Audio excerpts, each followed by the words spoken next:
Hello! Happy Inauguration Day. Today is Wednesday, January 20th, and we have a new president and a new vice president. Today is a historic day. We have Kamala Harris, who is the first woman and also the first biracial African American and Indian vice president. It's a very exciting day. A couple really cool things from today that I noticed when I was watching footage of the inauguration. So here we see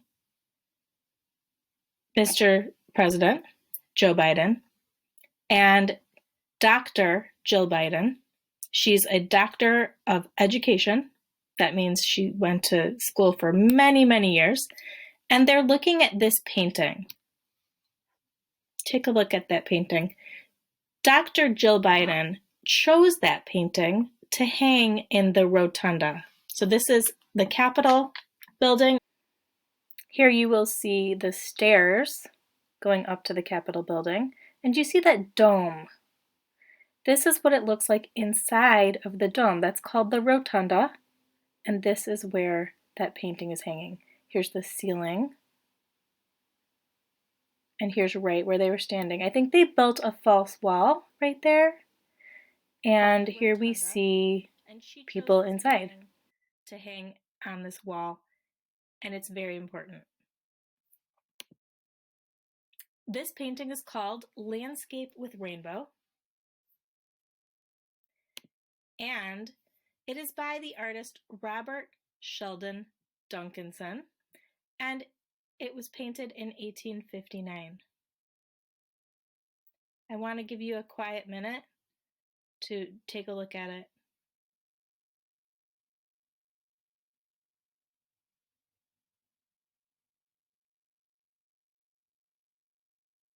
What do you notice? What stands out to you? What kind of emotion do you feel when you're looking at this painting? What are some words that describe how this painting makes you feel? Would you like to step into this painting? I feel like I can step right onto that path and just walk towards those people. Do you see the dog and the cows? And there's a little house at the end of the rainbow. So Robert Sheldon Duncanson painted pictures of Arcadia, which is like paradise. So a house at the end of a rainbow in this beautiful landscape. This is the painting that Dr. Jill Biden chose to hang in the rotunda on Inauguration Day. What does the rainbow stand for? What does the rainbow symbolize? Peace? Hope? Two of my students said that the rainbow symbolizes peace and hope, and I agree. This is Robert Sheldon Duncanson. He was born to a Scottish-Canadian father and an African-American mother in 1821 in Seneca County, New York. By the early 1840s, he had settled near Cincinnati with his mother. He was America's best-known African-American painter in the years surrounding the Civil War. Based in Cincinnati, he was supported by abolitionists. Abolitionists were people that were fighting against slavery. They believed that all people were equal and all people should be free. They bought his paintings and sponsored his trip to Europe to study from the old masters. In this pastoral landscape, a pasture is where animals feed. So a pasture is where cows graze, for example. So in this pastoral landscape, a young couple strolls through fertile pasture land toward a house at the end of a rainbow. The cattle head home toward the nearby cottage, reinforcing the sense that man lives in harmony with nature. Duncanson's vision of rural America as Arcadia a landscape akin to paradise, is a characteristic feature of his work, a late hope for peace before the onset of civil war.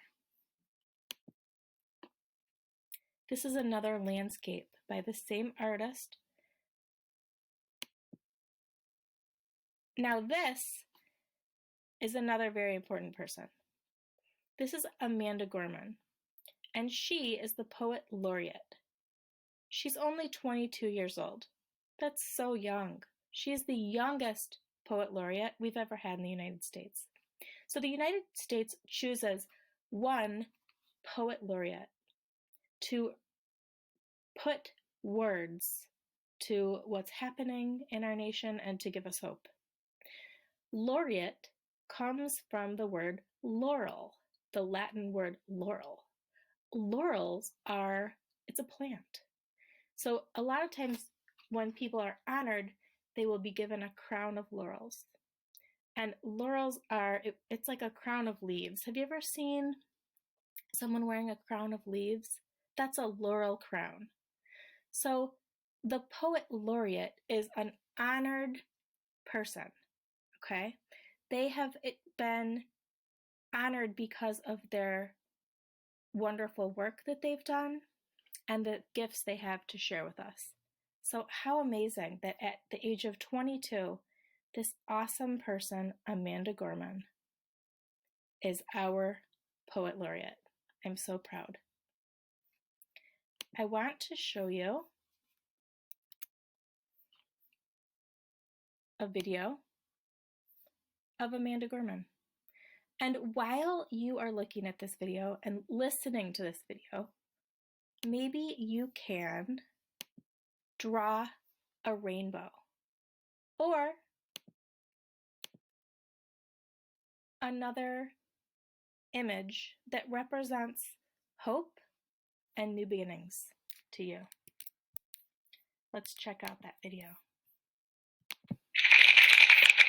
Mr. President, Dr. Biden, Madam Vice President, Mr. Emhoff, Americans, and the world.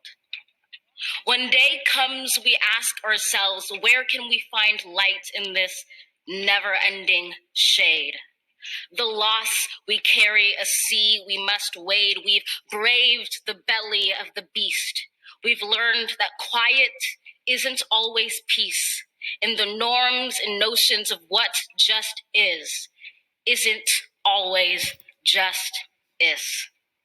And yet the dawn is ours before we knew it. Somehow we do it. Somehow we've weathered and witnessed a nation that isn't broken, but simply unfinished. We, the successors, raise this wounded world into a wondrous one. We will rise from the gold.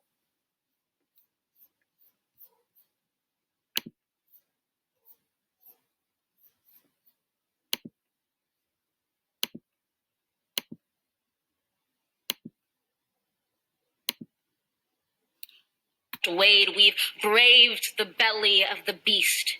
We've learned that quiet isn't always peace, and the norms and notions of what just isn't always just is.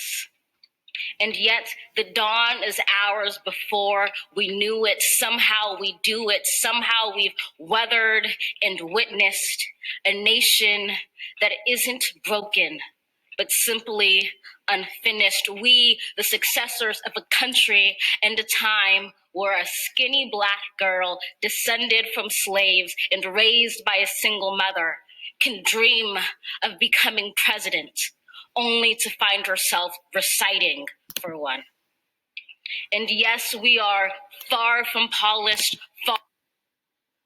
far from pristine, but that doesn't mean we are striving to form a union that is perfect.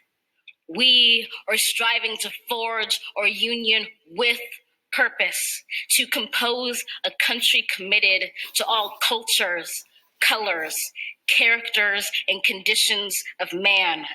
And so we lift our gazes not to what stands between us, but what stands before us. We close the divide because we know to put our future first, we must first put our differences aside. We lay down our arms so we can reach out our arms to one another. We seek harm to none and harmony for all. Let the globe, if nothing else, say this is true. That even as we grieved, we grew. That even as we hurt, we hoped. That even as we tired, we tried. That we'll forever be tied together, victorious. Not because we will never again know defeat, but because we will never again sow division. Scripture tells us to envision that everyone shall sit under their own vine and fig tree, and no one shall make them afraid. If we're to live up to our own time, then victory won't lie in the blade, but in all the bridges we've made. That is the promised glade, the hill we climb, if only we dare it, because being American is more than a pride we inherit. It's the past we step into and how we repair it. We've seen a force that would shatter our nation rather than share it, would destroy our country if it meant delaying democracy. And this effort very nearly succeeded. But while democracy can be periodically delayed, it can never be permanently defeated. In this truth, in this faith we trust, for while we have our eyes on the future, history has its eyes on us.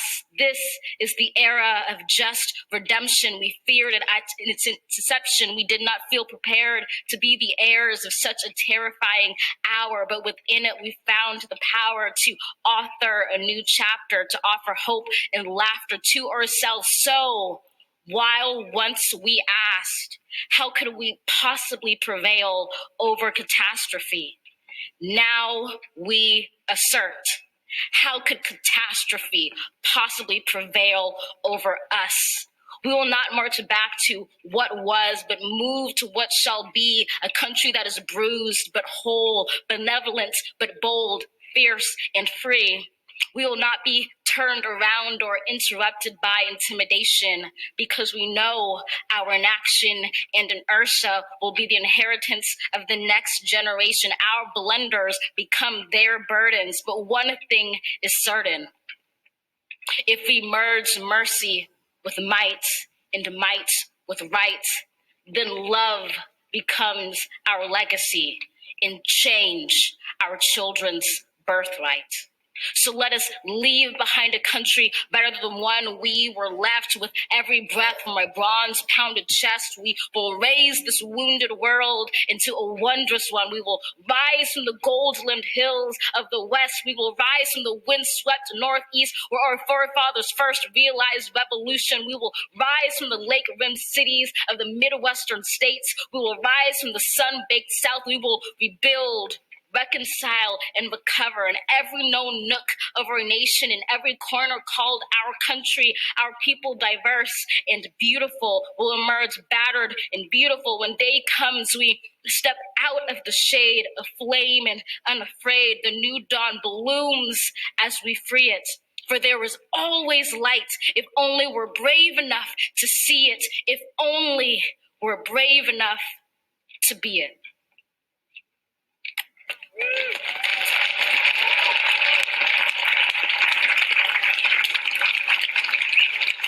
Wow.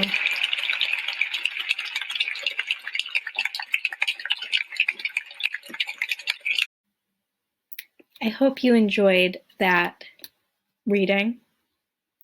It's an absolutely beautiful work by our poet laureate, and I hope you've enjoyed this beautiful work of art, Landscape with Rainbow, that was painted by Robert Sheldon Duncanson in 1859. I would love to see your ideas. I'd love to see your work and hear your words. You can do what these people have done. You can create beauty. You can put beauty into words, and you can spread wisdom and justice by using your voice. Thank you for being with me today.